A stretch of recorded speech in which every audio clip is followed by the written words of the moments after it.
धाक ठेवायला शिका. याआधी समजून घेऊया धाक म्हणजे नेमकं काय. धाक म्हणजे समोरच्याला घाबरवणं नाही. धाक म्हणजे तुमची बाउंड्री कोणी क्रॉस केली तर तुम्ही ती इग्नोर करणार नाहीत याची खात्री असणे म्हणजे धाक. म्हणूनच धाक आणि अग्रेशन यामध्ये खूप मोठा फरक असतो. पण आपला प्रॉब्लेम आहे गरज नसलेला चांगुलपणा. कारण जेव्हा आपल्याशी कोणी वाईट वागतं तेव्हा आपण ऍडजस्ट करतो, इग्नोर करतो आणि हसून सोडून देतो. आणि याचमुळे समोरच्याला सिग्नल भेटतो की याच्याशी कसंही वागलं तरी चालतं. फॉर एक्झाम्पल, तुमच्या फ्रेंड सर्कलमध्ये कोणी तुमची मजा घेतली. पहिल्यांदा घेतली तुम्ही हसलात, दुसऱ्यांदा घेतली तुम्ही इग्नोर केलं, तिसऱ्यांदा घेतली तुम्हाला मनाला लागलं, पण तरीही तुम्ही काहीच बोलला नाहीत. आणि याचमुळे समोरच्यांना सिग्नल भेटतो की हा काहीच बोलत नाही, याच्याशी कसंही वागलं तरी चालतं. म्हणून असे लोक तुमच्याशी अजून त्यांची लिमिट क्रॉस करतात.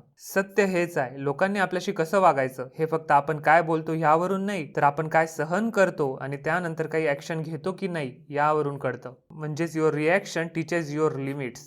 सायकोलॉजीमध्ये याचे 3 प्रकार आहेत. पहिला प्रकार पॅसिव्ह. यामध्ये कोणी तुमचं नाव घेतलं, तुम्ही आतून दुखावतात पण सहन करतात. दुसरा प्रकार अग्रेसिव्ह. कोणी तुम्हाला त्रास दिला तर तुम्ही त्याला त्रास देतात, त्याचा अपमान करतात, त्याचा बदला घेतात आणि स्वतःचा बचाव करतात. तिसरा प्रकार आहे असर्टिव्ह. यामध्ये कोणी तुम्हाला त्रास दिला तर तुम्ही शांतपणे स्वतःची मर्यादा स्पष्ट करतात. आणि हेच आपल्याला करायचंय. कारण आपली खरी अडचण हीच आहे की आपण चांगले आहोत पण आपल्या चांगुलपणाला बाउंड्री नाही. त्याला वाईट वाटेल, रिलेशनशिप खराब होईल, लोक रूड म्हणतील, इगो म्हणतील, यामुळे आपण आपली बाउंड्री क्रिएटच करत नाही. पण लक्षात ठेवा, सेल्फ रिस्पेक्ट गिळून टिकवलेलं रिलेशनशिप कधीच हेल्दी नसतं. आता बघूया खरा धाक कसा दिसतो. माझ्याशी प्रेमाने वागलात तर मी दुप्पट प्रेमाने वागेन, पण माझ्या चांगुलपणाला कमजोरी समजलात तर मी स्वतःला प्रोटेक्ट करेल. याला म्हणतात सेल्फ रिस्पेक्ट. आणि म्हणूनच बाउंड्री आणि रिक्वेस्ट मध्येही फरक समजून घ्या. बाउंड्री म्हणजे हे मला चालत नाही आणि लगेच ऍक्शन घेणं, पण रिक्वेस्ट मध्ये आपण नेहमी असं करू नको, तसं करू नको, मी तुला आधी सांगितलं होतं आणि यावरून ऍक्शन पण घेत नाही. याला म्हणतात रिक्वेस्ट. म्हणून आपल्याला बाउंड्री क्रिएट करायची आहे,